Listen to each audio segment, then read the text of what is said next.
राष्ट्र सह्याद्री, आवाज जनतेचा, प्रयत्न जनहिताचा। जुन्नरमध्ये थरार, आंतरराज्यीय दरोडेखोरांची टोळी जेरबंद। अहिल्यानगर जिल्ह्यातील लोणी प्रवरा येथून चोरीला गेलेली महिंद्रा बोलेरो जीप जुन्नर तालुक्यातील कोळवाडी परिसरात आढळून आली। वाहनाचा शोध घेत असताना विघ्नेश घोलप यांनी संशयितांना हेरत चोर चोर असा आरडाओरडा केल्याने ग्रामस्थांनी धाडस दाखवत दोघा आरोपींना पकडले। घटनेची माहिती मिळताच ओतूर पोलीस व स्थानिक गुन्हे शाखेने तातडीने कारवाई करत डोंगर दऱ्यांमध्ये 6 तास कॉम्बिंग ऑपरेशन राबवून पळून गेलेल्या आणखी 4 आरोपींना अटक केली।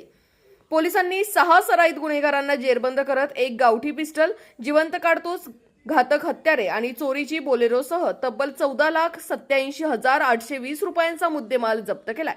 आरोपींवर महाराष्ट्र, तेलंगणा आणि इतर राज्यांमध्ये 50हून अधिक गंभीर गुन्हे दाखल असल्याची माहिती समोर आली आहे। या धडाकेबाज कारवाईमुळे अनेक दरोडे, घरफोडे आणि वाहन चोरीच्या गुन्ह्यांचा उलगडा झाला असून ग्रामस्थांच्या धाडसाचे सर्वत्र कौतुक होत आहे।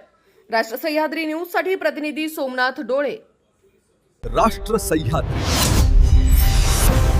आवाज जनतेचा, प्रयत्न जनहिताचा।